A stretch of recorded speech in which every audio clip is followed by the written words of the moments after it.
Multiple gestation and chronicity. Twin and higher order multiple gestation are easily diagnosed in early gestation. The first trimester is the most optimal time for diagnosis multiple gestation for the assessment of chronicity. In the multiple gestation, the first trimester ultrasound has also the essential role of assessing the type of the chronicity and recording it in the ultrasound reports. As pregnancy advances, it becomes more difficult to ascertain the chronicity of the multiple gestation. Twins can share one placenta and are thus referred to as monochorionic MC. Twins can have two separate placentas and are then called dichorionic. All dichorionic placenta by definition have two amniotic sacs and thus are diamniotic also. Dizygotic twins always have dichorionic placentation. Their placentas may be separated or intimately fused. Dizygotic twins are more common than monozygotic twins with a ratio of 3:1. Multiple gestation and chronicity.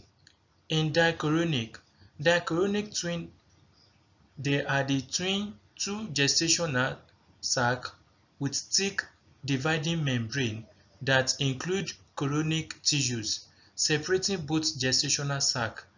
The chorionic tissue separating the gestational sac is referred to as delta or lambda or twin peak sign and diagnostic of a dichorionic gestation. In each sac, we can find a yolk sac. In monochorionic amniotic twin, there is a gestational sac, but each embryo has its own amniotic fluid sac and yolk sac. The dividing membrane that separates the amniotic cavity is a thin and inserts in a characteristic T configuration into the shared placenta. The third one, in monochorionic twin, there is one gestational sac, one amniotic sac, one yolk sac, but two embryo. No separating or dividing membrane is noted. Conjoined twin will have the same placenta characteristics as a monochorionic placenta with conjoined embryo. Note the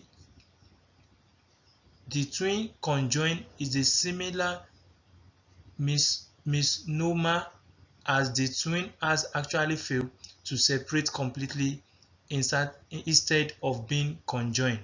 The image here showing the two yolk sac of twin gestation.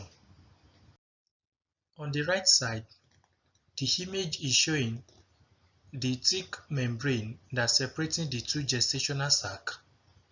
On the left side upper part, it's showing the amniotic sac of twin gestation within the gestational sac.